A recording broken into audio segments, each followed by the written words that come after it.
बेटा। कैसे हो सर? ठीक हो?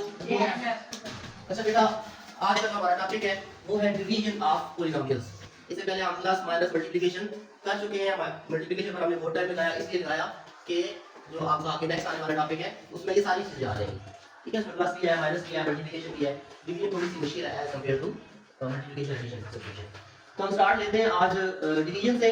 तो डिवीजन में हमारे पास दो तरह की डिवीजन हैं। एक में जिसको आप डिवाइड करेंगे, जिसको आप बोलते हैं डिवाइजर, वो सिंगल टर्म वाला होगा। ठीक है, और एक में ज्यादा टर्म्स होंगी, दो या दो से ज्यादा टर्म्स होंगी। ठीक है, अगर तो सिंगल टर्म वाला है तो इजी है, आप उसको इस मेथड से कर सकते हैं। ठीक है, लेकिन अगर ज्यादा टर्म्स वाला है तो उसका भी मैंने साइड पे लिख दिया है। मजीद कोई से ट्रांसफर करेंगे ज्यादातर वही इस्तेमाल होती है।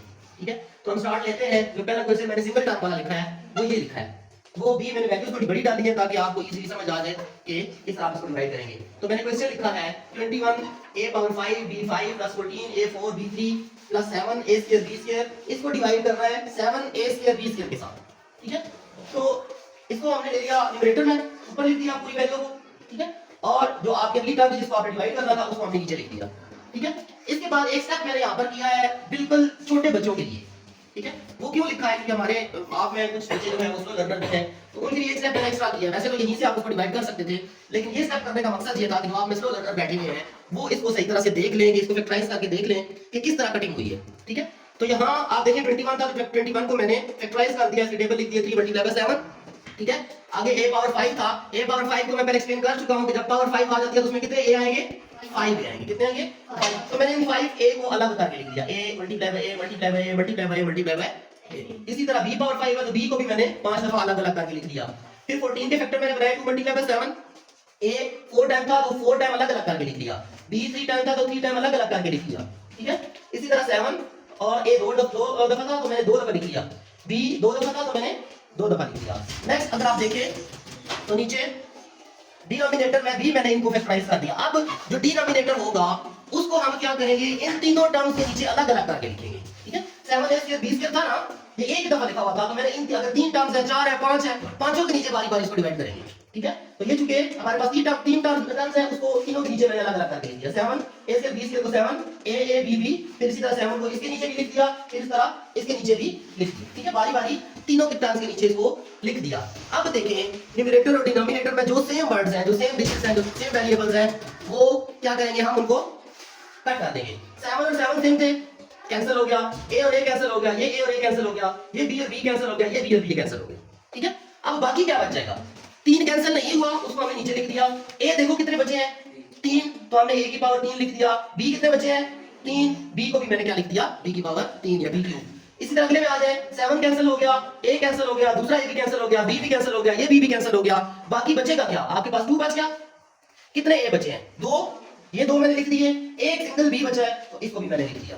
अगली तीसरी टर्म में अगर आप देखें तो सारे के सारे कैंसिल हो गए, 7 भी कैंसिल हो गया, a भी कैंसिल हो गया, दूसरा a भी कैंसिल हो गया, तीसरा b भी कैंसिल हो गया और अगला b भी कैंसिल हो गया। तो यहाँ इसका आंसर क्या आ गया? 1 आ गया। ठीक है, अब जो चीजें बची हैं, रिमाइंडर हमारे पास जो भी आते हैं वो हम उठाकर ऐसे नीचे लिख देंगे। यहाँ 3a³ b³ बचा, यहाँ पर 2a² b² बचा, और यहाँ पर चूंकि सारे कैंसिल हो गए तो इसकी जगह 1 आ गया। ठीक है, तो ये स्टेप एक्स्ट्रा करने का मकसद ये है कि आप में जो स्लो लर्नर्स हैं वो ये वाला मेथड यूज करेंगे।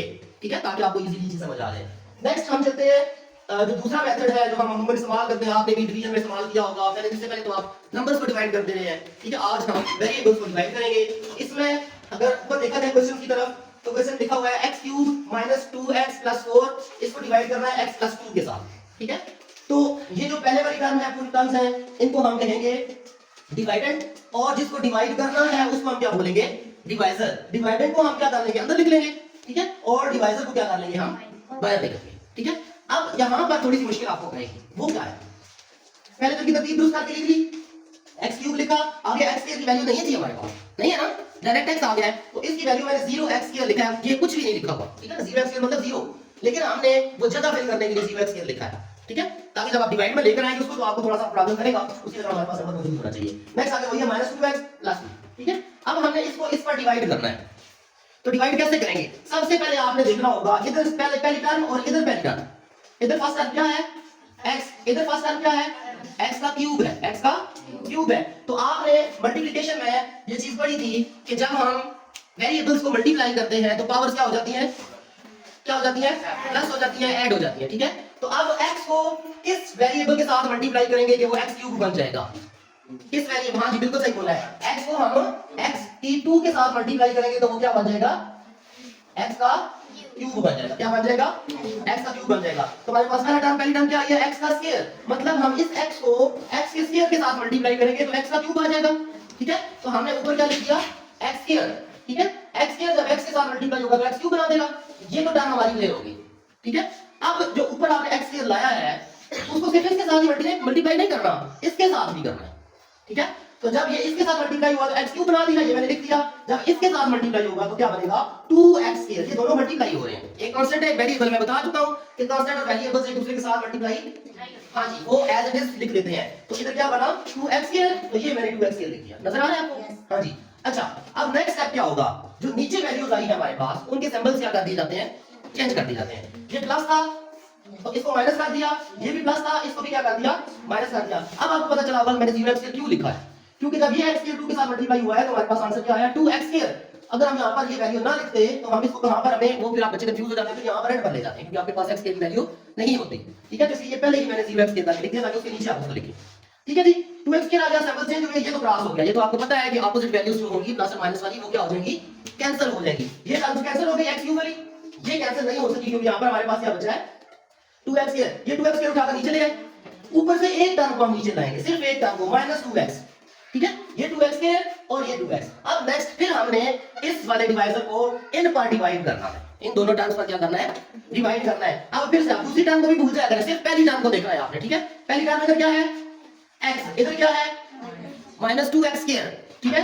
तो हम फिर से वही करेंगे कि आप x को इसके साथ मल्टीप्लाई करेंगे कि -2x स्क्वायर बनेगा, हां जी, एक तो हो जाएगा x, ठीक है, x और x मल्टीप्लाई होकर x स्क्वायर बना देंगे, लेकिन यहां पर x स्क्वायर नहीं है, साथ उसके -2 भी है, तो साथ एक्स्ट्रा हम इसके क्या लगा देंगे, 2b -2b लगा देंगे। तो इसका जब आंसर निकालेंगे तो क्या बनेगा -2x स्क्वायर, ये उठाकर हम क्या लिख देंगे यहां पर क्वेश्चन में -2x स्क्वायर -2x जब x के साथ मल्टीप्लाई होगा तो यहां क्या बना देगा -2x स्क्वायर बना देगा, ठीक है। तो अब सिर्फ इसके साथ ही मल्टीप्लाई नहीं होना बल्कि इसके साथ भी होना है, तो 2 2 आर 4, 2 2 आर 4, हाँ जी। तो ये मैंने लिखा 4, साथ इसके क्या लिख दिया, x लिख दिया, ठीक है। अब देखिए ये दोनों वैल्यू सेम हो गई, नीचे वाले के सिंबल्स क्या हो गए, चेंज हो गए, माइनस था तो प्लस बन गया, माइनस था तो प्लस बन गया, ये दोनों ऑपोजिट वैल्यूज थी, दोनों क्या हो गई, क्रॉस हो गई, ठीक है। इधर देखिए -2x + 4x, -2x + 4x, क्या करेंगे यहां पर, एक माइनस की वैल्यू प्लस की वैल्यू, मैंने क्या कहा था जब हमने ऑपरेशन किए थे तो मैंने ये बताया था कि बड़े में से छोटे को क्या कर देंगे, माइनस कर देंगे, बड़े में से छोटे को जब निकालेंगे तो 4 में से 2 जाएगा तो आंसर क्या आएगा 2, और सिंबल किसका लग जाएगा, बड़े वाले का। तो यहां इसके साथ अभी सिंबल कौन सा है, प्लस है, तो नीचे +2x आ गया। अब लास्ट टाइम हमारे पास बची है, उसको उठाकर नीचे ले आएंगे और आगे नीचे। अब अगेन से हमने इसको किसी ऐसे नंबर के साथ मल्टीप्लाई करना है कि ये आ जाए, ठीक है। तो फर्स्ट टाइम को देखिए, फर्स्ट टाइम क्या है 2x, इधर फर्स्ट टाइम क्या है x, तो x को किसके साथ मल्टीप्लाई करोगे कि 2x आ जाएगा, x को 2 के साथ मल्टीप्लाई करोगे, x को, तो ये मैंने 2 लिखा, 2 जब x के साथ मल्टीप्लाई होगा तो क्या बना देगा 2x।